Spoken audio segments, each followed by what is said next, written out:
For me, cybernetics is about systems that learn to adapt to a world that can always surprise them. The wildest project of all that I've ever come across was known as biological computing.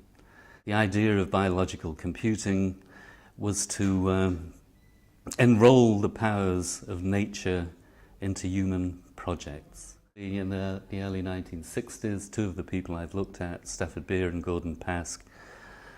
tried to think how they could enroll naturally occurring adaptive systems that you find in nature, to manage factories and organizations.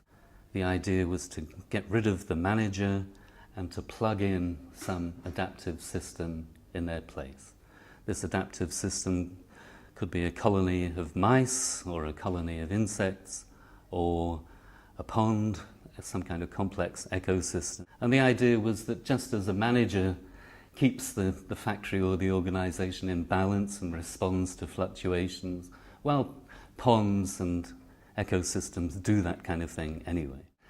The fantasy was that a pond responding to a change in the environment would do the equivalent thing if you could couple it to the factory or the organization properly. It was making that coupling that was exceptionally difficult. And the other problem was how to make these biological adaptive entities, ponds for example, care about us. So you know what's important in the factory, let's say it's materials flowing through the factory and profits that are generated, something like that.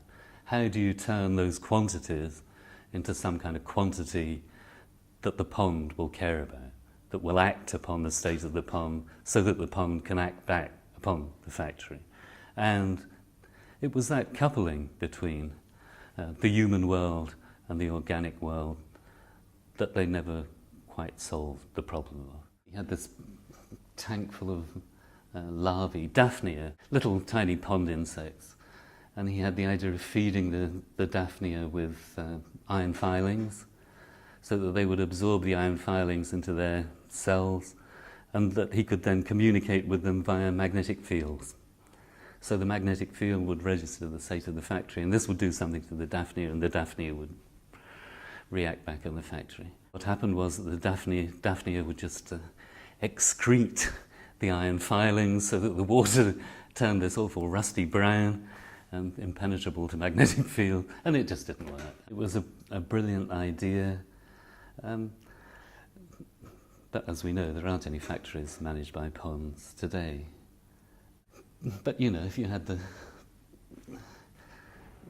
British military research and development budget behind you, you could have probably done much better than Beer did.